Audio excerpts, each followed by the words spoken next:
Sindh building control authority میں technical پوسٹوں کے لیے مبینہ نان کوالیفائڈ افراد کی بھرتیوں کے انکشاف پر محکمہ اینٹی کرپشن نے تحقیقات میں 8 افسران کو انکوائری کے لیے طلب کر لیا ہے۔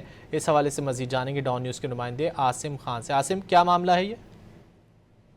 یہ ایس بی سی اے میں ٹیکنیکل پوسٹوں کے لیے مبینہ نان کوالیفائڈ افراد کی بھرتیوں کے انکشاف پر محکمہ اینٹی کرپشن نے 8 افسران کو طلب کیا ہے، جس میں ایک خاتون سمیت 7 افسران جو ہے مرد شامل ہیں۔ ڈائریکٹر ایڈمن کو ارسال مداخلے میں ابتدائی طور پر 8 افسران کو انکوائری میں شامل ہونے کی ہدایت کی گئی ہے، جبکہ 25 سے زائد جو ہے بھرتیوں کا انکشاف ہوا ہے۔ طلب کردہ افسران میں 6 اسسٹنٹ ڈائریکٹر اور دو سینئر بلڈنگ انسپیکٹر شامل ہیں۔ 8 افسران میں شامل جو ہے لوگوں کا تعلق لاڑکانہ ریجن کراچی میں پبلک ریلیشن، ڈیمولیشن، پبلیکیشن سمیت دیگر شعبوں سے بتایا جا رہا ہے۔ مراسلے میں طلب کرتا افسران کی عدم حاضری پر متعلقہ قوانین کے تحت کارروائی کا عندیہ بھی دیا گیا ہے۔ اہم پوسٹوں پر خلاف قوانین بھرتیوں کے بارے میں اینٹی کرپشن کو تحریری شکایت موصول ہوئی تھی، جس پر یہ تحقیقات شروع ہوئی۔ بہت شکریہ عاصم خان ان تفصیلات کے لیے۔